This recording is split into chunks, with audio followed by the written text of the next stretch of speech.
Welcome, traveler. Here legends are not just stories, but living echoes of forgotten worlds.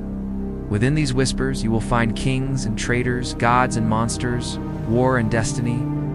Tonight, another tale begins.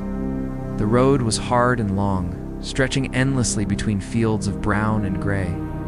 After a week of walking, my shoes were worn thin, and my cloak had lost its color to dust. I slept under the sky, ate berries I found along the way, and dreamed of nothing. All I wanted was to reach the end of the road. The closer I got to Aurelia, the more I saw of its people. Most were like me, traveling on foot, their steps hurried, their heads bent. There were merchants with carts piled high, but their faces were grim and their animals lean. I saw no children laughing in the road, no lovers strolling hand in hand, no families picnicking under the trees. Only the wind answered my lonely whistle, mocking me with the sound of company that was not there. On the 12th day, I saw the towers of the capital rise in the distance. Hope surged through me, pushing out the ache in my feet and the hunger in my belly. I broke into a run and did not stop till I reached the gate.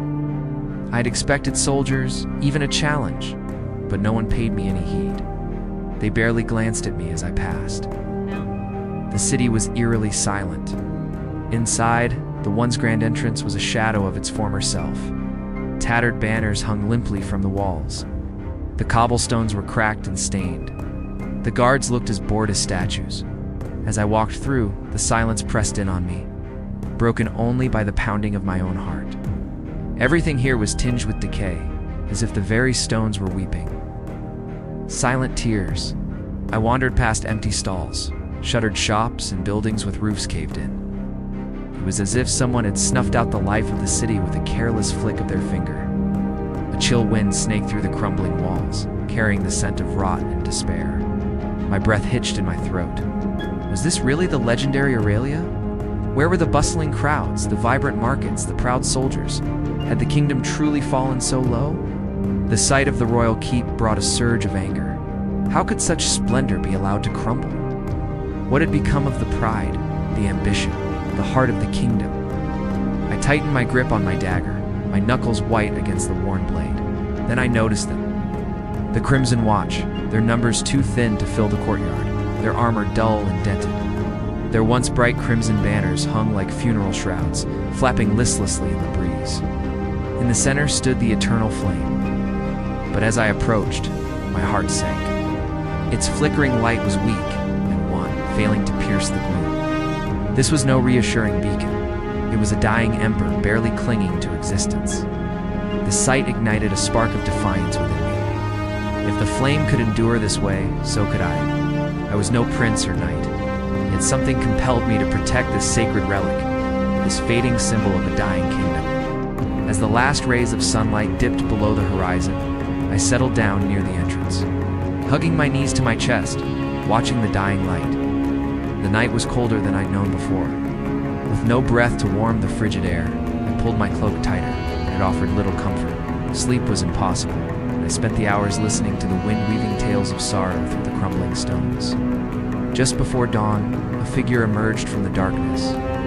Tall and cloaked, their face hidden in shadow, they moved with a quiet grace that spoke of familiarity with these deserted halls. They carried themselves with an air of authority, their shoulders squared, their head held high despite the weight of their burden. Fear tightened my throat. Who was this intruder in this abandoned kingdom? I gripped my dagger, my knuckles bone white. The figure stopped a few paces away, and for a moment we simply regarded each other. Two solitary souls in a kingdom of shadows.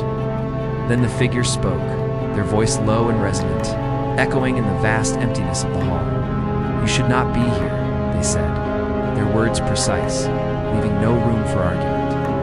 My fear gave way to anger. Why not? This is no man's land.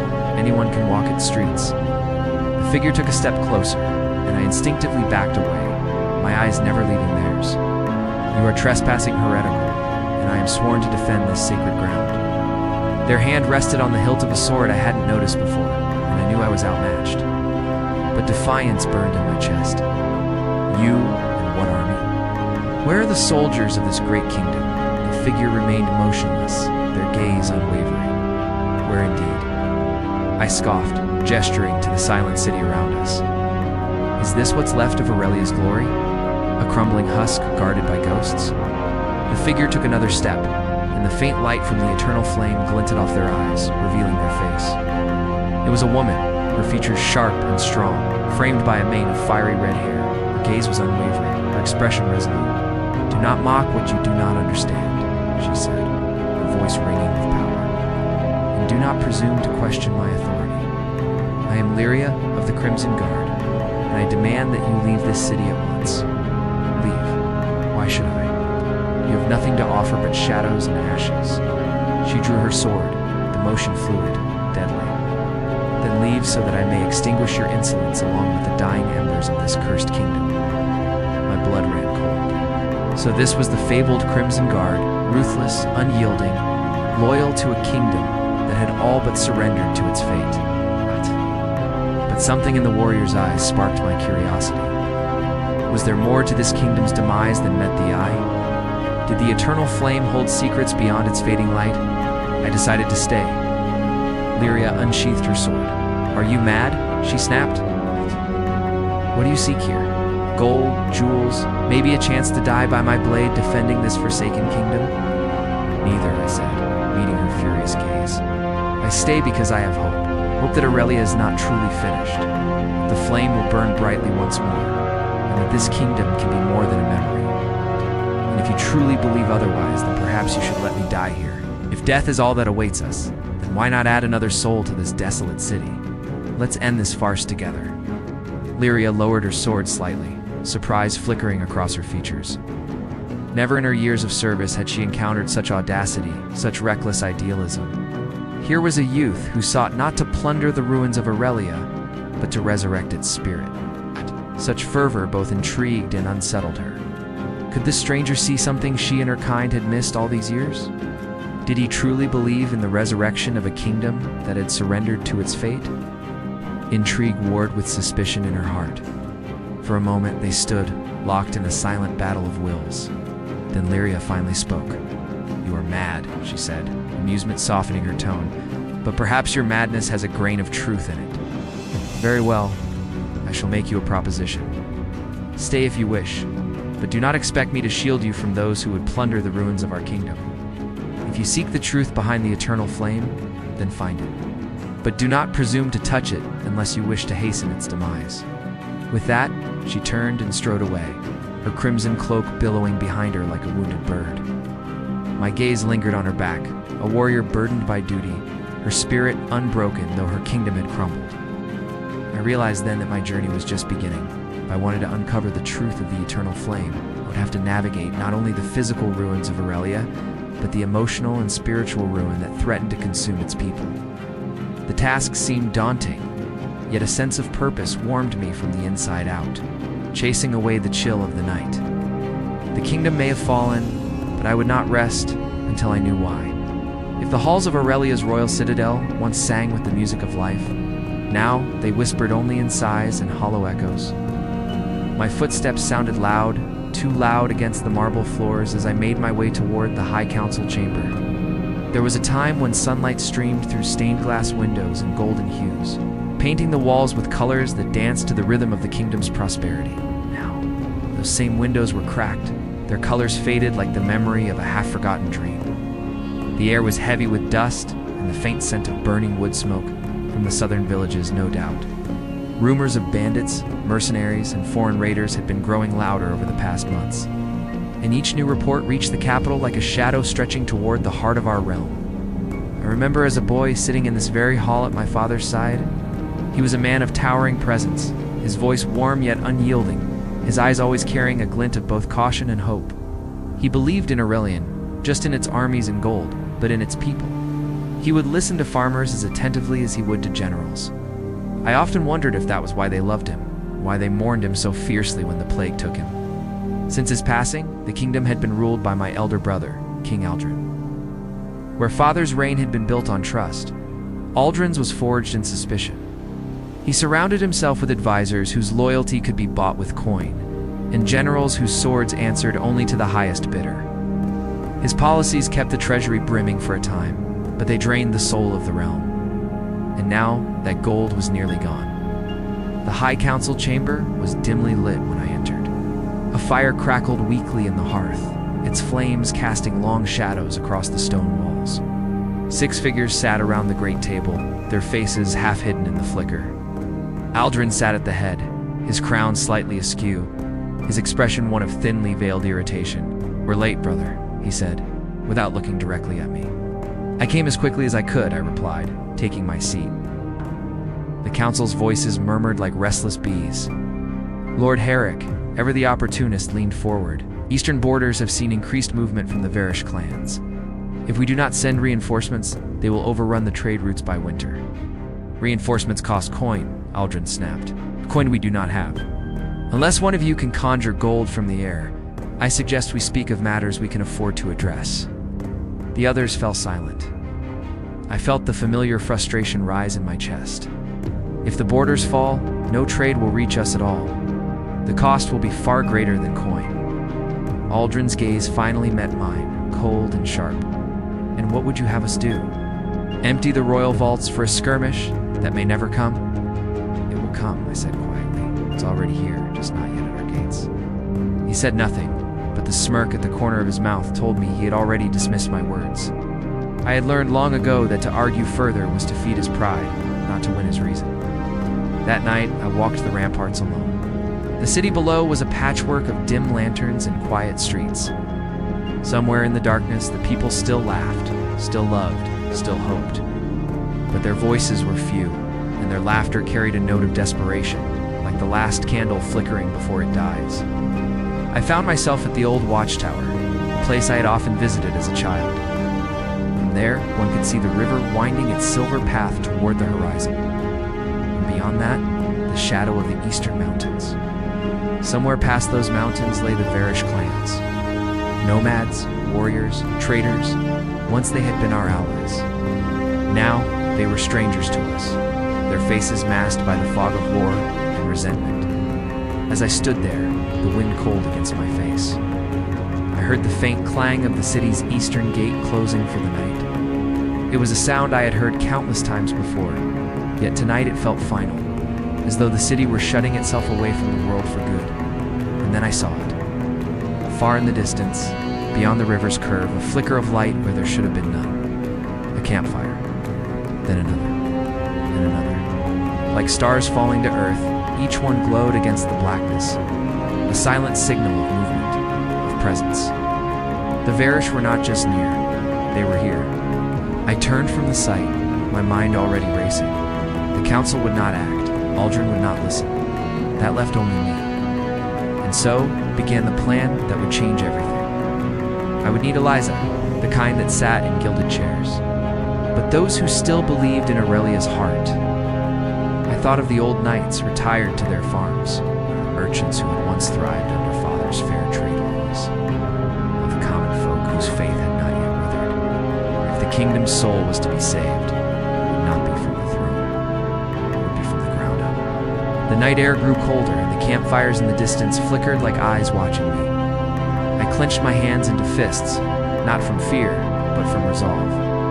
The shadows over Aurelia were deepening, but I would not let them take her without a fight. The winds that once carried the banners of our kingdom now whisper of decay. O crimson flags of Aurelia, once proud emblems of victory, now sag in the damp air of suspicion.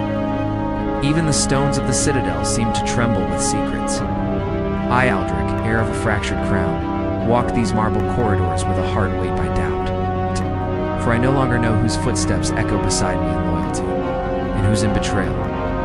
There was a time when the High Council chamber sang with voices of conviction, when every lord's oath bound the kingdom together, tighter than steel. And now, as I step through the grand oak doors, I hear not conviction, but calculation. Eyes dart away when they meet mine. Words are spoken too quickly, as though rehearsed too well. At the center of the chamber stands Chancellor Veros, once my father's most trusted advisor, now a man whose tongue drips with honey, too sweet, too practiced. He bows low, his silver hair catching the lantern's glow. "My prince," he says smoothly, "we must discuss the frontier. Reports of unrest grow daily. Surely the people will need a firmer hand, a firmer hand." His words coil like snakes, hiding fangs beneath their silk. He does not mean firmness, he means chains. I see it in the way his lips curve, in the glint of his ringed fingers tapping against the council table. He would bind the people not with duty, but with fear. I glance toward Lady Celine, commander of the Eastern Watch.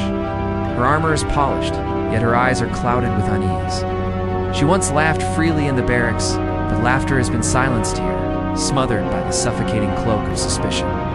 She will not meet my gaze.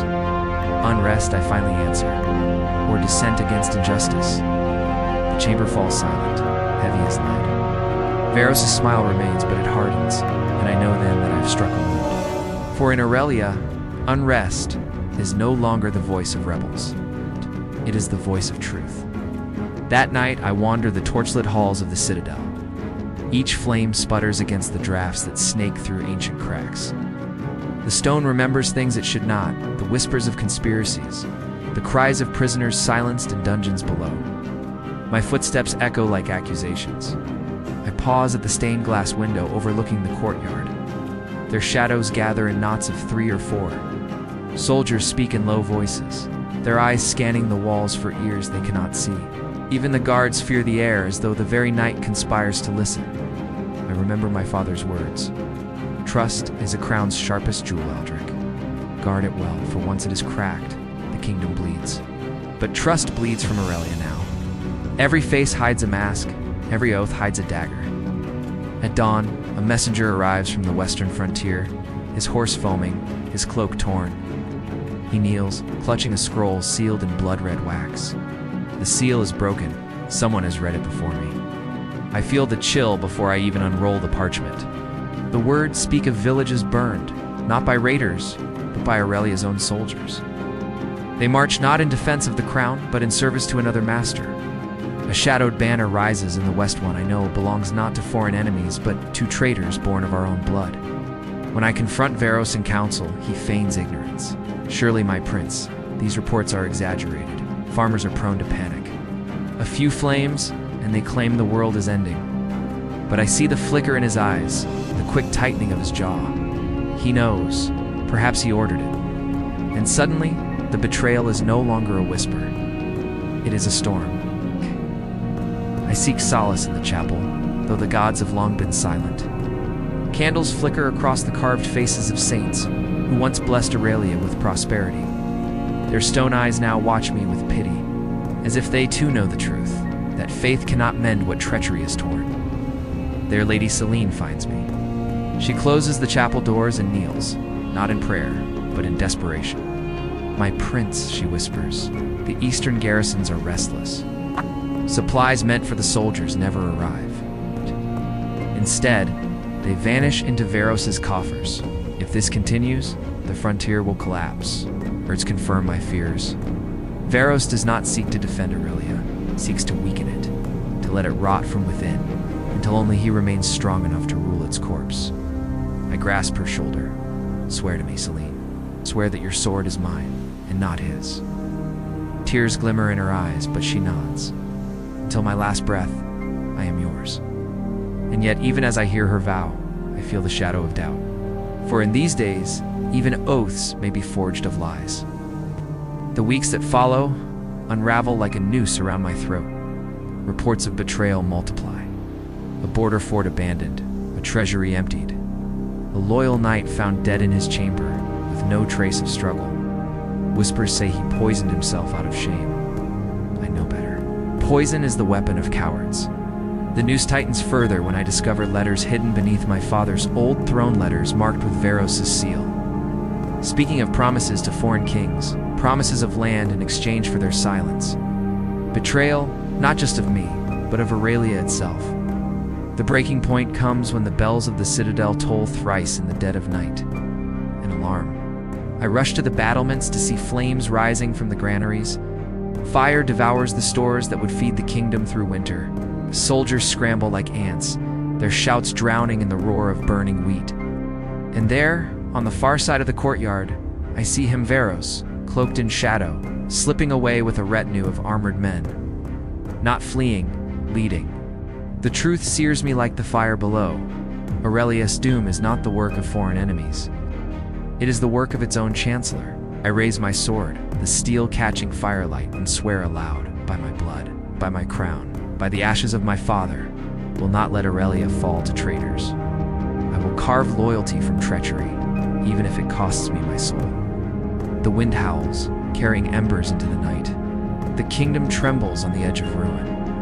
And I, Aldric, son of Aurelia, walk into the shadows of betrayal, knowing that every step may be my last, but also knowing that betrayal once revealed can never hide again. I remember the day the banners of Aurelia first began to fray, not from the wear of battle or the smoke of sieges, but from neglect.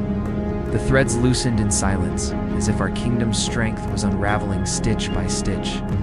I, who had once marched proudly beneath those golden lions embroidered on crimson cloth, now found myself staring at them with unease. For what use is a proud banner if the heart that it represents no longer beats with vigor? The castle's great hall was emptier than before. Once it had been filled with noblemen and knights, their laughter echoing beneath the vaulted arches, their armor gleaming in the torchlight. Now the same torches burned weakly, as though reluctant to waste their fire upon stone walls that would soon witness only whispers of decline. The king, my father, still sat upon his throne of black oak, yet his crown weighed heavier upon him with each passing day. I was not blind to the shadows that stretched longer across our lands. The grain stores were thinner, the markets less lively. Children once played with wooden swords in the streets, pretending to be heroes of Aurelia, but now their games grew quiet. Their mothers calling them indoors before dusk. Even the air seemed to sigh, heavy with a sorrow that no one dared speak aloud. And yet it was not despair alone that filled MIT's duty. I had been raised to believe Aurelia was eternal, destined to outlast storms, wars, even time itself. But as I walked the ramparts, gazing over the fields that had fed us for generations, I wondered if perhaps Aurelia was like any mortal man, strong in youth, wise in age, but destined one day to meet its twilight. Still, I could not surrender. Prince, perhaps one day a king does not abandon his people to silence. So I resolved to travel beyond the city gates, to walk among those who bore the true weight of the realm, to the knights who guarded half-empty armories, to the farmers who coaxed life from tired soil, the scholars who whispered warnings in candlelit chambers. Perhaps in their struggles I would find some spark to reignite the fading flame of Aurelia. My first journey led me to the western marches, where once our armies had triumphed against invaders. I rode past fields now scarred with neglect, their furrows shallow, their soil cracked. A farmer bowed to me, his hands caked in earth, his eyes hollow.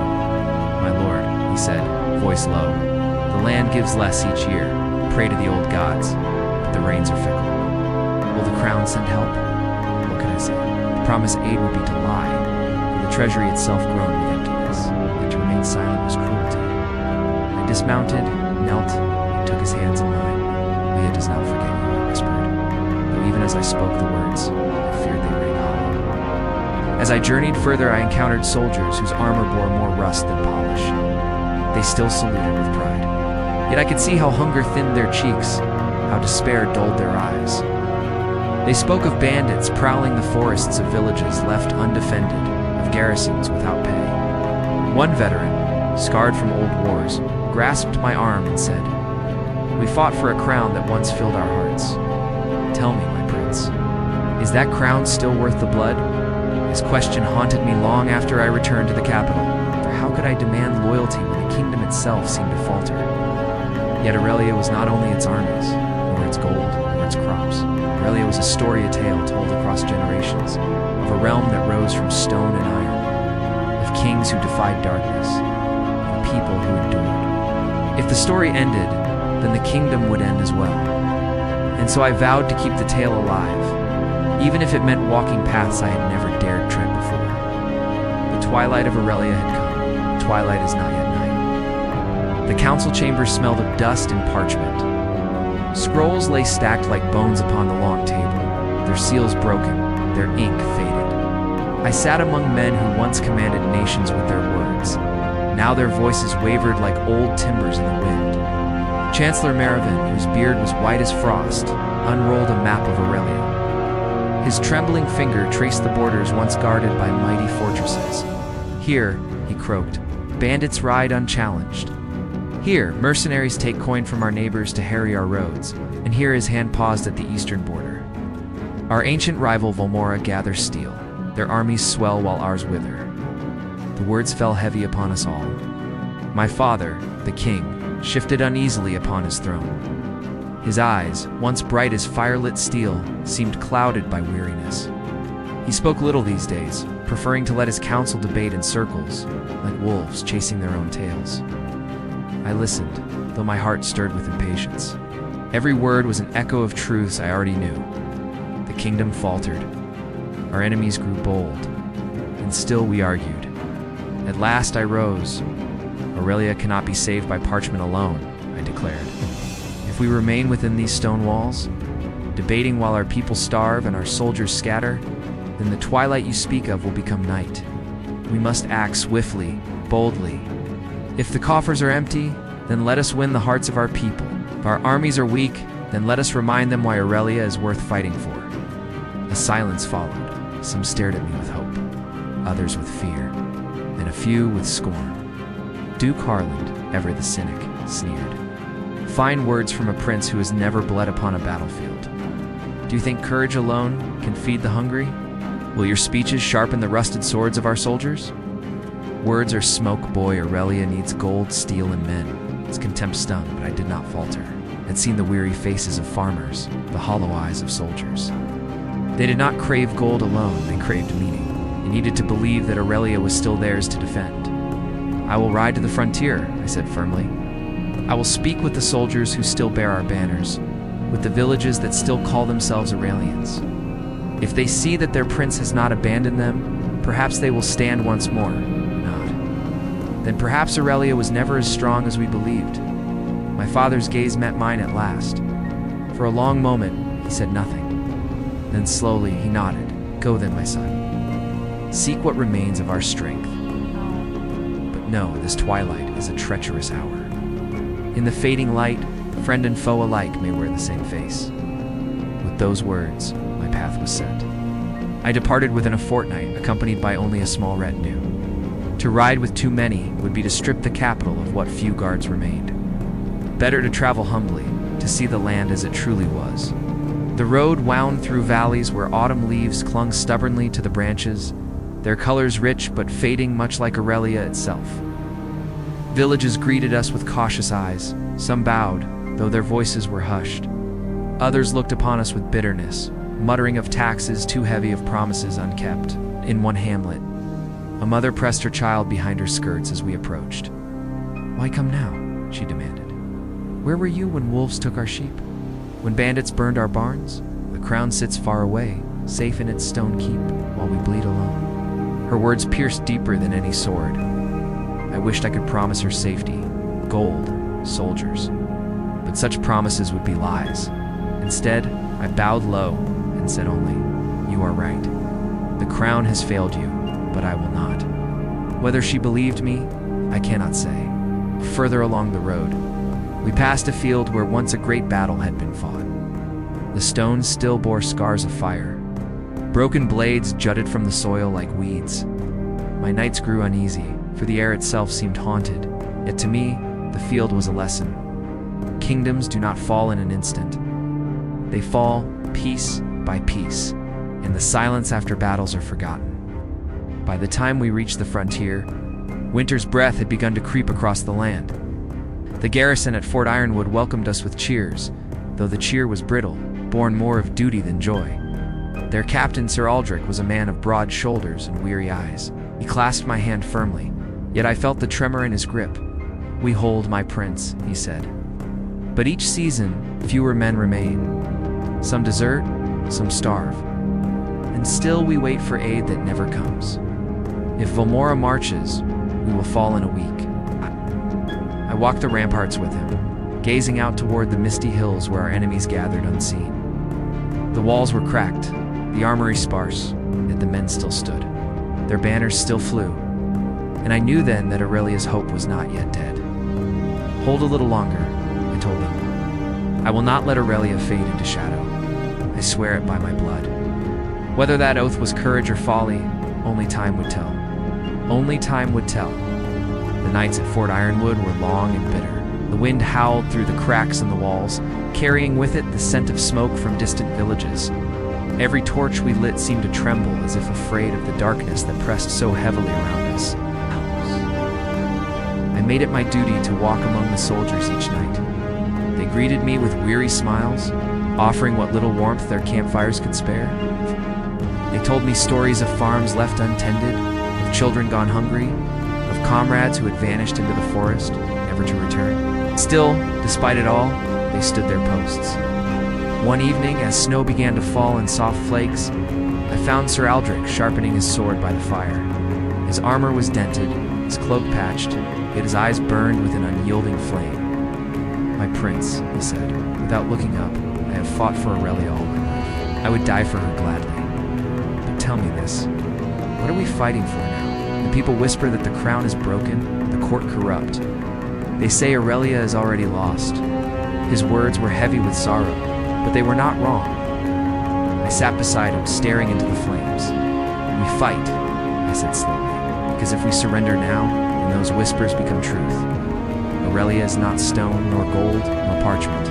She is the bond between those who still believe in her. If that bond breaks, then yes, she dies.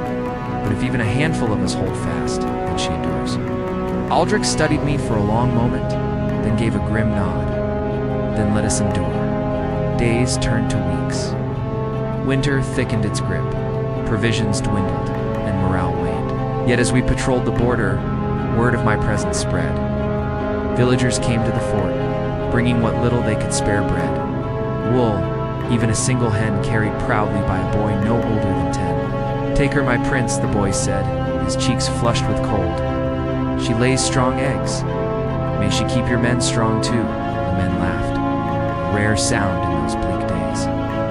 They named the hen queen Aurelia, and guarded her as fiercely as any treasure, small though the gift was. It reminded us that the people had not forgotten.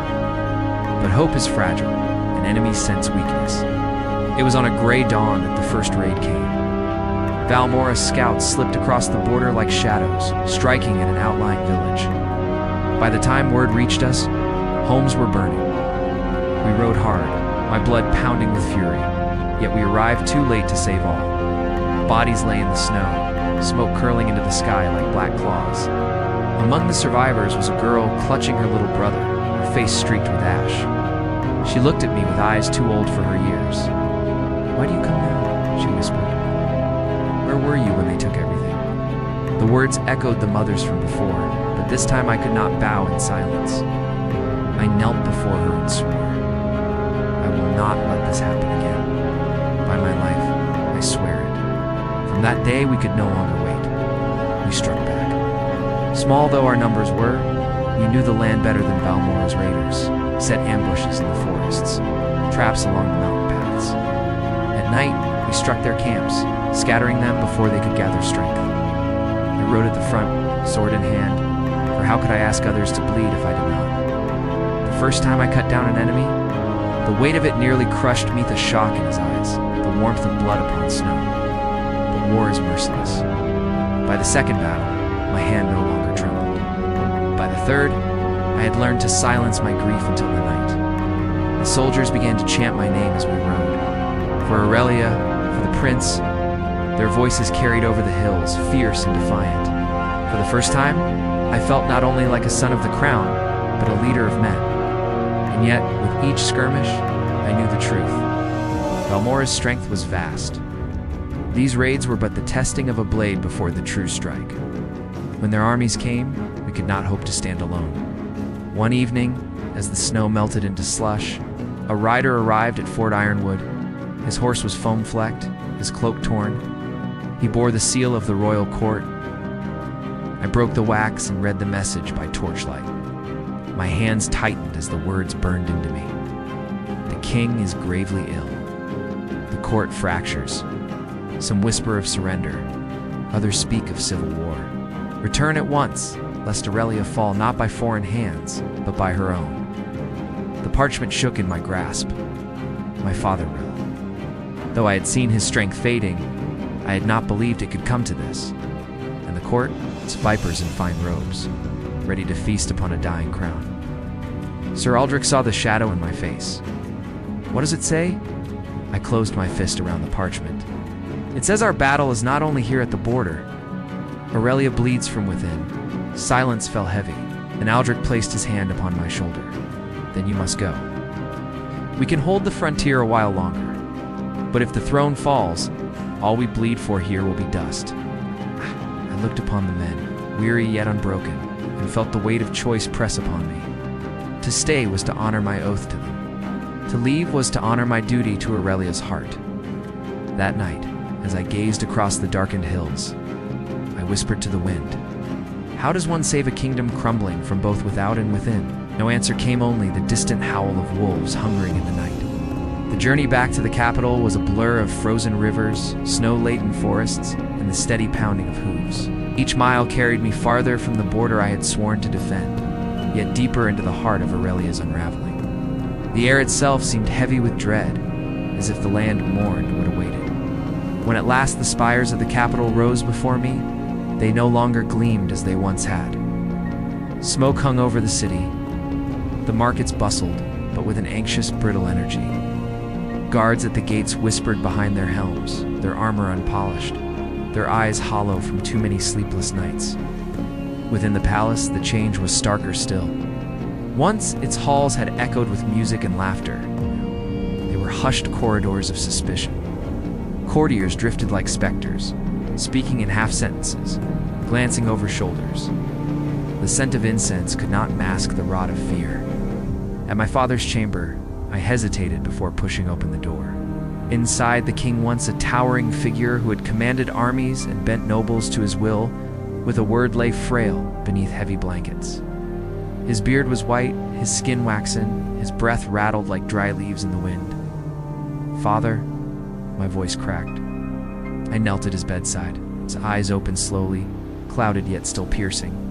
For a moment I saw recognition. "My son," he rasped. "You return." "I return," I whispered, taking his withered hand. "I swore I would protect Aurelia, but she falters. Father, the border burns." The court whispers of surrender. A weak smile flickered across his lips. "Aurelia has always faltered, always bled. What matters is whether her sons rise to hold her together. You must be stronger than I." His words seared into me, but before I could reply, a spasm racked his chest. The healers rushed forward. I was pulled aside as they worked, but I already knew. The king of Aurelia, my father, was slipping beyond my reach. The council convened that very night. In the great hall, nobles gathered in furs and jewels, their voices sharp as blades. "The kingdom cannot hold," cried Duke Morland, his rings flashing as he slammed a fist upon the table. "Our coffers run dry, our soldiers starve, and Valmora grows stronger by the day. Better we bend the knee now and spare Aurelia total ruin." "Bend the knee," spat Lady Elenia, her silver hair catching the torchlight. Ow! "Would you trade centuries of sovereignty for the mercy of wolves? No, we must raise every sword, empty every vault, bleed every drop if need be." The hall erupted into shouts. I rose, and for a heartbeat, silence returned. All eyes turned to meet the prince, who had ridden at the frontier, the last son of a dying king. "My lords, my ladies," I began, voice echoing against the stone. "I have seen the cost of Valmora's mercy. I have walked among villages burned to ash. Children made orphans, men cut down like wheat. To yield is not to spare Aurelia, it is to watch her soul torn from her body." A murmur rippled, but Duke Morland sneered. Bold words from a boy playing soldier. "Tell us, Prince, how you intend to fight a war we cannot afford. With hens, eggs, peasant wool." Laughter rang harshly. Anger burned in my chest. But before I could speak, Sir Aldrich, newly arrived from the frontier, strode forward. His armor was battered, his face scarred, but his voice was iron. "Better a kingdom fed on eggs and wool than one fattened for slaughter," he growled. "I stood with the prince when he led us to victory against Valmora's raiders. He is no boy, he is the leader Aurelia needs." The hall roared with debate, voices colliding like swords. Yet amid the clamor, I saw if the cracks in the council were not merely of opinion. Some sought survival at any cost. Others clung to pride, blind to reason. Aurelia was splitting not along its borders but at its heart. That night, as I stood upon the palace balcony, Elenia approached. Her gaze was distant, fixed on the flickering lanterns of the city below. "You spoke well," she said softly. "But words alone will not hold Aurelia. The dukes smell weakness. If your father passes, the throne will not sit empty. It will be seized." I turned sharply. By whom her smile was cold, whoever strikes first. The implication was clear: civil war. A fight not only against Valmora, but against Aurelia herself. "Then I must strike first," I said, though the words tasted of ash. She studied me, searching my face. "You're prepared to be ruthless, Prince, to do what your father never dared. If you hesitate, you will lose everything."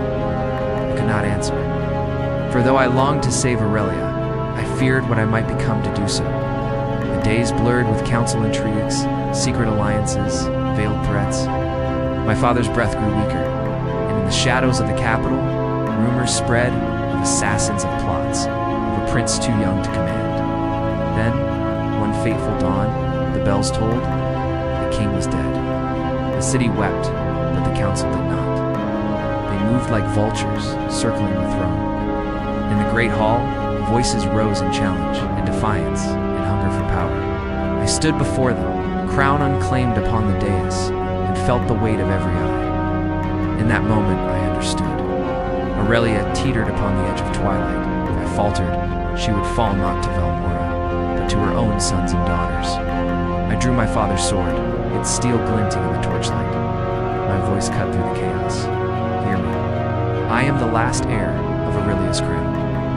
I have fought at her borders. I have bled in her name.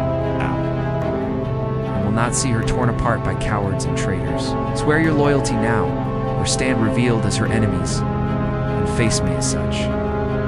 The hall fell silent. No laughter, no whispers only, the sound of steel drawn by those willing to test me. Thus began not merely the war for Aurelia's survival, but for her very soul. The banners of Aurelia still hung over the crumbling walls of High Court, the capital. Their golden sigils, once radiant under the midday sun, now fluttered in tattered silence like ghosts of a forgotten glory. I stood upon the high battlements, overlooking the courtyard below, where soldiers gathered in uneven rows. Some bore polished armor, gleaming as if newly forged. Others wore rusted mail passed down from their fathers, and in their eyes, I saw the same fire, the flickering flame of loyalty, of defiance against the shadow that sought to consume us. The War of Crowns had begun.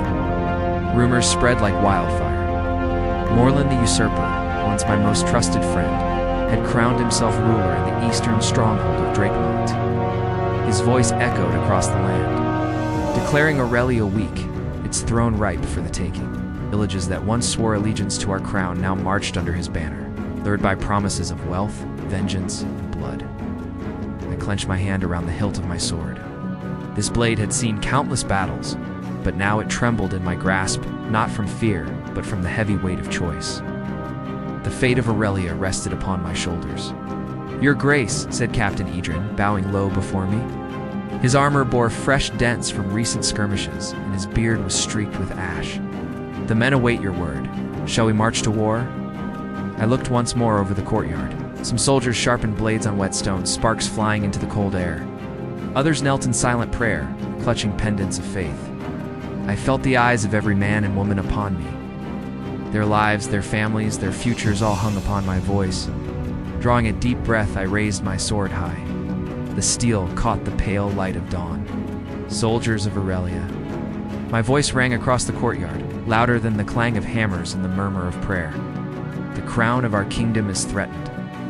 Morlund the traitor seeks to tear down the legacy our fathers built with blood and steel. Will we yield? Will we bow before the usurper's throne? A thunderous roar answered me. No. Then we march, I declared, my voice burning with the fire of conviction. We march not for glory, nor for gold, but for the soul of Aurelia. Let it be known, though kingdoms may fall, though crowns may break, the spirit of Aurelia shall never be broken. The courtyard erupted into cheers, weapons lifted high into the air. The sound shook the very stones beneath my feet. That night we prepared for the march. Torches lit the roads as blacksmiths worked tirelessly, repairing shields and reforging arrowheads. Women and children lined the streets, pressing bread and water into the hands of weary soldiers. Some kissed their loved ones goodbye, not knowing if they would ever meet again. I walked among them, cloaked not as a king but as a brother in arms. Each soldier who clasped my hand, each villager who bowed, fueled the fire in my chest. These were not pawns for sacrifice. They were my people, and I would fight for them until my final breath. In the silence of my tent, I wrote one final letter. The candlelight flickered as my quill scratched across parchment. To the heirs of Aurelia, should I fall in battle, know that the crown is not forged of gold, but of sacrifice. Guard the people, not the throne. For the throne without the people is but an empty seat. As dawn broke, horns blared across the city. Gates opened, and the army of Aurelia poured forth. Drums thundered, hooves struck the frozen earth, and banners of gold and crimson danced in the wind. The War of Crowns had begun, and I would see it through whether to triumph or to ruin. The march toward Drakemont was long and merciless. Winter still lingered on the land, and the roads had turned to rivers of mud from weeks of relentless rain. Our boots sank deep into the muck with every step, wagons creaked under the weight of supplies, and horses stumbled on frozen stones. Yet not a single man faltered, not a single woman whispered complaint. Each of us carried the same unspoken vow. We would see Aurelia's enemies broken, or we would perish upon the field. For days, scouts returned with grim tidings. Villages along the border had been burned, their homes nothing more than charred skeletons against the sky. Survivors spoke of Morland's mercenaries, brutal men with no loyalty save to the weight of coin. They hung Aurelia's banners upside down, a mockery meant to shatter the spirit of all who remained loyal to me. But rather than weaken us, it only sharpened the blade of our resolve. On the 12th day of the march, the scouts brought darker news. Your Grace, one of them reported. Mud splattered across his face. Morland's army moved swiftly.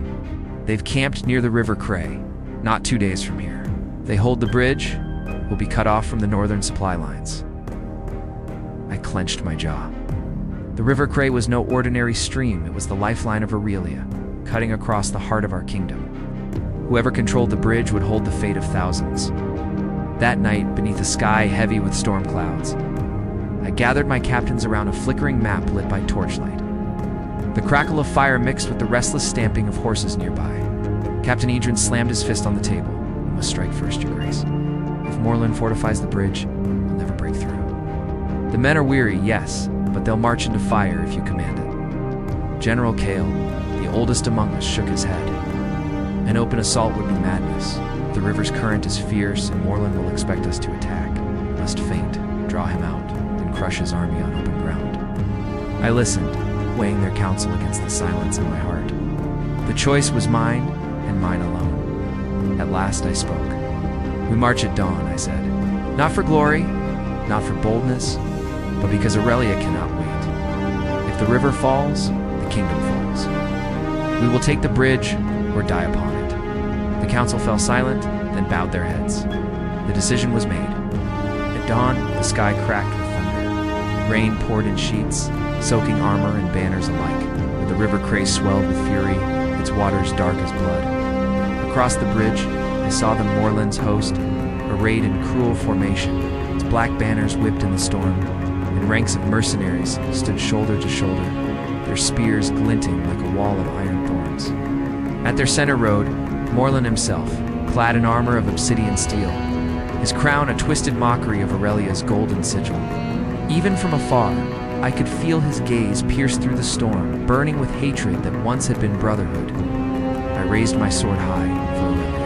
I roared, and the cry echoed from 1,000 throats behind me. The charge began. Hooves thundered as our cavalry surged forward. Arrows streaked through the rain, and drums of war pounded in unison with the beating of our hearts. The clash upon the bridge was like the breaking of the world itself. Steel struck steel, shields splintered, and the screams of the wounded drowned even the roar of the river.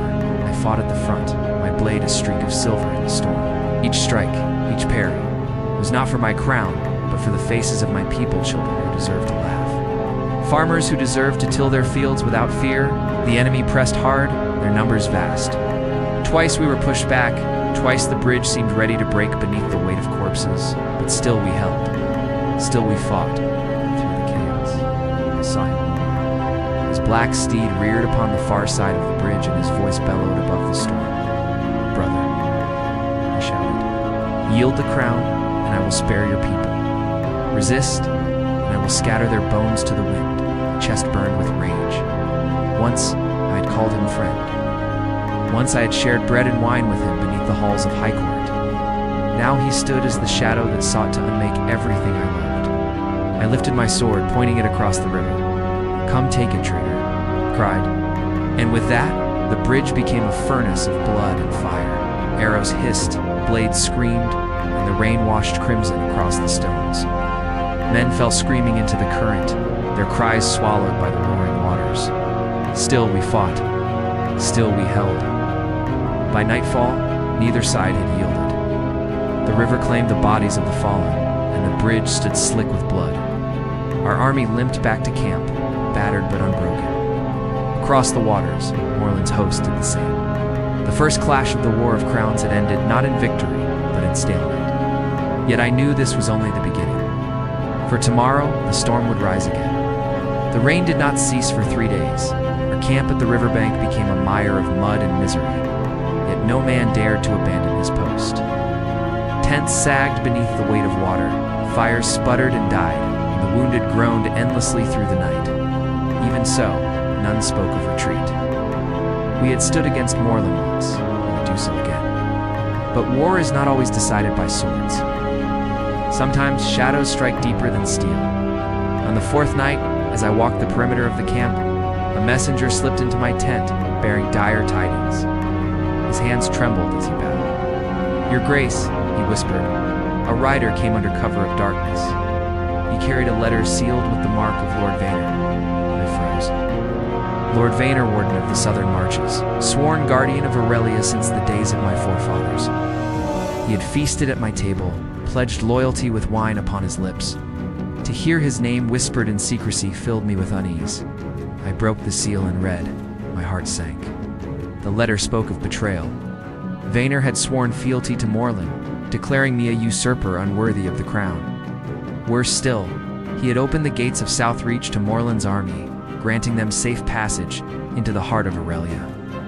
For a long while I sat in silence, the letter trembling in my hand. Round me, the shadows of the tent stretched long, as though reaching to strangle me with doubt. Betrayal, always betrayal. Was the kingdom built on nothing more than shifting sand, where every oath was a lie waiting to be spoken? When dawn came, I gathered my council. Their faces were grim, their eyes red from sleepless nights. I laid the letter before them. Edrin cursed and struck the table with his gauntlet. Vaynor, the cur. We should march south at once and tear down his gates stone by stone. Cale, ever the cautious one, shook his head. To march south is to leave the bridge unguarded.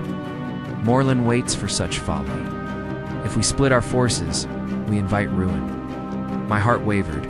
2 roads lay before us, each strewn with peril. Abandon the bridge, and Morland would choke the kingdom from the north. Stay, and the south would fall, leaving Aurelia's heartland bare to the enemy's claws. That night, as the camp lay restless, I walked alone to the river's edge. The water still ran red with the memory of battle. I knelt and touched the current, whispering a silent prayer to the spirits of my forefathers. "Guide me," I begged. "Give me strength to hold what remains." But the river offered no answers, only the endless roar of its waters. The blow came swifter than I feared. 2 days later, riders burst into camp, mud spraying from their weary steeds. "Southreach has fallen," they cried. "Lord Vaynor rides with Morland's banner. The village is burned, the people scatter." Already the enemy marches for High Court. The council erupted in chaos. Some shouted to retreat, others demanded vengeance. My blood boiled with rage, but I forced myself to silence them with a single raised hand. "Then we march," I said. "Not to chase shadows, not to abandon this bridge, but to strike at the heart of treachery. If Vaynor would betray his oath, we shall drag him from his throne and show Aurelia that treason bears a cost in blood." The decision was made. At dawn, we turned south. Rain turned the roads to rivers, and every village we passed carried the scars of betrayal, burned homes, butchered livestock, graves dug too shallow for the dead. Yet in every ruined hamlet, survivors emerged from the ashes to kneel before me. Old men placed rusted swords in my hands. Children clung to my cloak. Women pressed food into the hands of my soldiers, though they had nothing left for themselves. "Do not yield, Your Grace," they whispered. Aurelia still believes. Those words became the fire that drove us forward. At last, we reached Southreach. The once proud fortress loomed before us, its white walls blackened with soot, banners of moorland snapping from its towers. Atop the gatehouse stood Lord Vaynor himself, clad in crimson armor, his face twisted with arrogance. "Brother," he called mockingly, his voice echoing across the field. "You come too late. The south is mine, and soon Aurelia will kneel. Lay down your sword, and I may yet grant you mercy." My answer was silence. I lifted my blade high, and the horns of war thundered. The siege of Southreach began. For 3 days we battered the gates. Engines of war hurled stone and fire, ladders clawed at the walls, and every assault was met with a rain of arrows and boiling pitch. The air grew thick with smoke, the ground carpeted with the dead. Still we pressed on. On the 4th night, a shadow came to my tent. A hooded figure, her cloak dripping with rain. "My lord," she whispered, lowering her hood. A young woman, her face pale with fear. "I am Vaynor's handmaiden. He has grown drunk with pride. Tonight the gates will be unguarded. Strike then, and Southreach shall fall." I studied her eyes. Some truth or yet another snare? But desperation leaves little room for doubt. I nodded. That night, under cover of darkness, we moved. The gates stood open just as she had promised. We poured into the fortress like a flood, swords flashing in torchlight. The defenders, caught unawares, scattered before us. I found Vaynor in the great hall, his crown of iron still upon his brow. He drew his blade with a sneer. "So the bastard king comes to end me," he spat. I said nothing. Our blades met with a scream of steel. The duel was fierce, his strikes wild with arrogance, mine steady with purpose. At last I drove him to his knees, spat blood, cursing my name, but I silenced him with a single stroke. When his body fell, silence filled the hall. My soldiers raised their swords in triumph, but my heart felt no joy. Betrayal had been answered, yet Aurelia still bled. For beyond these walls, moorland still marched, and the war was far from done. And in that silence I swore, whatever shadows yet lingered, I would drag them into the light. The bells of Highcourt tolled like funeral drums. From the highest spires to the narrowest alleys, their iron voices carried but one message. The enemy was at our gates. I stood upon the walls of the capital, the chill wind biting through my cloak. Before us stretched an ocean of fire and steel moorland's host, countless banners writhing beneath a storm-darkened sky. Siege towers rolled forward like beasts of war, their iron maws hungering for blood. Trebuchets loomed in the distance, their arms creaking with the promise of ruin. Highcourt, jewel of Aurelia, was the last bastion. If it fell, so too would the crown, the kingdom, the dream of unity my forefathers had carved from blood and stone. At my side stood Edric, his face grim, his hand resting on the hilt of a sword. "They come with all they have," he muttered. "If we falter here, it is the end." El, ever composed even in the face of doom, answered coldly, "Then we do not falter." The horns of Moorland's army bellowed, deep and terrible, and the first stones flew. The siege began with fire. Great stones, wrapped in tar and flame, crashed upon our walls, shattering towers, reducing proud houses to rubble. Screams rose with the smoke, yet the defenders held fast. Archers lined the battlements, loosing volleys that blackened the sky. Cauldrons of boiling oil tipped, turning the ladders of the enemy into pyres. For 2 days and nights, the storm raged. The streets of Highcourt ran slick with blood, yet its people did not yield. Even bakers and smiths took up arms, fighting shoulder to shoulder with knights and lords. Mothers carried stones to the ramparts, children ferried water to the weary soldiers. The city itself had become a weapon, and every heart within it beat with defiance. But Moorland was patient. He did not seek to break us in a single blow. Instead, he pressed slowly, relentlessly, choking the city as a serpent strangles prey. By the third night, our food stores dwindled. By the fifth, the wells ran foul. Hunger and fear gnawed at the people, yet still we endured. I walked among them, my armor dented, my cloak torn, speaking not as a king, but as a soldier of Aurelia. Hold fast, I told them. Every hour we stand, we bleed Morland's strength. Every day we endure, Aurelia remembers who she is. They cheered, but in their eyes, I saw the shadow of despair. On the seventh day, the walls cracked. A thunderous crash shook the city as Morland's great trebuchets hurled stones heavier than wagons. One tower crumbled, burying defenders beneath a storm of stone and dust. Through the breach surged his warriors, clad in black iron, their blades drinking deep. We met them in the streets. Idrin fought at my side, his axe cleaving a path through the foe, while Kale commanded the archers from the rooftops. The cobblestones grew slick with blood, yet still the tide pressed on. In the chaos, I saw him, Morland himself astride a warhorse black as midnight, his helm crowned with jagged steel. His voice boomed across the battlefield. "Behold your king of ashes! See how Aurelia crumbles beneath my hand. Bo and I may yet spare your wretched lives." My blood burned. I raised my blade high, shouting so that all could hear. Aurelia bows to no tyrant. The roar of my soldiers rose like thunder, and the battle raged anew. By nightfall, half the city was lost. Fires raged unchecked, turning proud halls to skeletons of ash. The air grew thick with smoke, and the cries of the dying echoed through every street. In the great hall of High Court, I gathered the council. Their faces were pale, their voices hushed. "We cannot hold another day," Kale said, his tone heavy but calm. "If the gates fall, the people will be slaughtered." Idrin slammed his fist upon the table. "Then we fight in the ashes. It's better to die on our feet than kneel to that butcher." I looked to them, my heart torn between hope and despair. Then I rose, speaking words I had long dreaded. "Tomorrow we make our stand.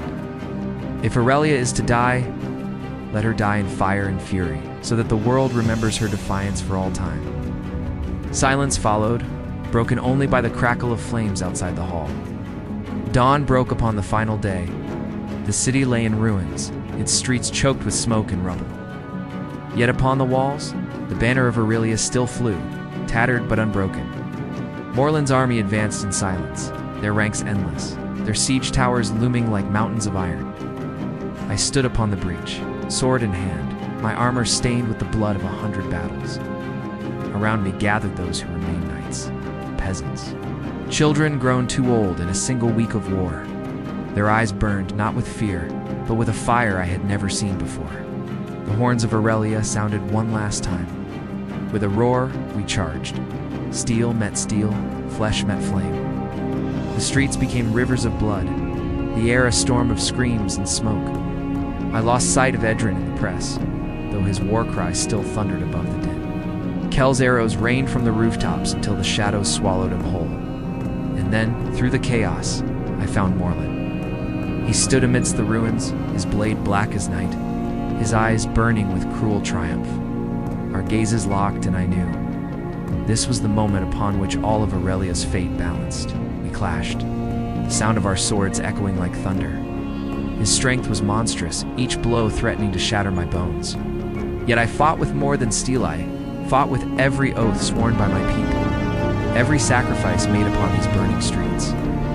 Our blades rang again and again, sparks flying into the smoke-filled air. At last, with a cry that tore from the depths of my soul, I struck true. My sword pierced his armor, and Morland staggered, his roar shaking the very walls of the dying city. But even as he fell, his laughter echoed, dark and terrible. "Fool," he spat, blood upon his lips. "Even if I die, Aurelia burns. Your crown is nothing but ashes." And then he collapsed, the life leaving his eyes. The battle did not end with his death. His armies still pressed on, their fury unbroken. The fires of High Court raged, consuming stone and flesh alike.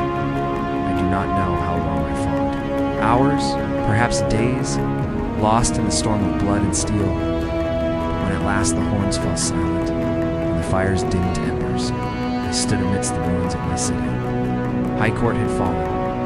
The crown of Aurelia lay heavy upon my brow, not as a symbol of triumph, but of sorrow. Though Morlin was slain, the kingdom he sought to claim now lay in ruins, and I, its king, stood alone among the ashes. And in that silence I swore an oath more terrible than any before. If Aurelia was to rise again, it would be forged not in crowns, but in fire. The night before the final clash was heavy with silence. Fires burned across the camp, but no laughter rose from the soldiers. Each man sharpened his blade with the weight of destiny on his shoulders. I walked among them, hearing their whispered prayers, some to gods of war, some to forgotten spirits, others to families far away. Their eyes turned to me, and in their gaze I carried their hope, their fear, their will to survive. On came red, as if the heavens themselves bled for what was to come. The enemy, vast as a sea of steel, stretched across the valley. Their banners fluttered like black wings. At the center stood their king, armored in gold and iron. A crown upon his helm, a man who had devoured kingdoms and called it destiny. We formed our lines, shields locked, spears lowered. The horn sounded and the earth trembled beneath the thunder of hooves. The first clash was not of steel, but of will. I raised my sword, its edge catching the pale light, and roared until my voice broke. For Aurelia. For the crown that protects, not conquers, the armies collided. The world became chaos, iron against iron, screams against silence, life against death. Arrows blotted the sky, blades shattered shields, and rivers of blood ran into the soil. Yet through the storm of war I cut a path, step by brutal step, toward the enemy king. Our duel was thunder within the storm. The strikes were mountains falling, each blow shaking my bones. Yet with every strike I remembered why I fought, not for a throne of power, but for a people who still believed in the light. Steel clashed, blood spilled. The crown of Aurelia nearly fell, yet I stood unbroken. And when at last his arrogance faltered, when his guard broke for a heartbeat, I struck not as a king, but as a man who carried the weight of all others. The tyrant fell. The valley roared with silence, then with cries of victory, but victory came at a cost. Thousands lay silent, friends and foes alike, swallowed by the earth. I stood above them, my sword heavy, my heart heavier. The war of crowns was over, but no crown could mend what had been broken. When the smoke cleared and the last flames dimmed, Aurelia was no longer the same kingdom. Its banners were torn, its cities scarred, its people weary. Yet in their eyes burned a fragile flame, not despair, but survival. Or return to the capital not as a conqueror, but as a mourner. The streets were lined with faces, some cheering, some weeping, most silent. Children clutched their mothers' hands. Old men bowed with tears streaking down their weathered cheeks. The throne awaited me, yet it felt like a burden carved from stone. When I placed the crown upon my brow, it did not shine, it weighed, but I did not wear it for glory. I wore it for the promise I had made, a promise whispered in the fields of blood, that no crown would ever again rule by fear, but by duty. In the weeks that followed, Aurelia began to heal. Fields were sown anew, ruins rebuilt, wounds tended. The dead were honored, their names etched into stone, not forgotten in dust. And though the kingdom's glory had dimmed, its spirit endured. Years passed. I grew older, the lines of war etched into my face like scars upon stone. Children I once saved grew into warriors of peace. The throne no longer felt like chains, but like a quiet fire that warmed those around it. On the last day of my reign, I stood upon the balcony of the citadel. The city stretched before me, alive with laughter and song. The air smelled not of smoke or blood, but of bread, of flowers, of life. I thought of the boy I once was, the boy who dreamed of glory, who believed crowns were forged of gold and destiny. I smiled at his naivety, for I had learned the truth.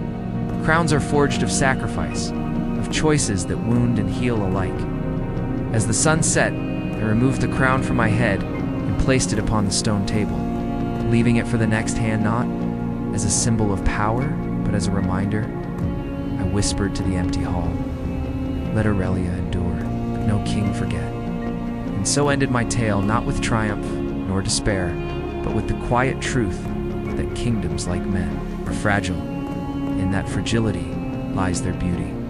Bards sing of Aurelia, still not of its armies, not of its crowns, but of its people, who rose from ruin not by conquest, but by endurance. They call me the last king of crowns, yet I was never the last. For every child who grows with hope, every farmer who sows the field, every soldier who lays down his sword, each of them wears the crown I once carried. And so, Aurelia lives, not in stone, not in banners, not in thrones, but in hearts.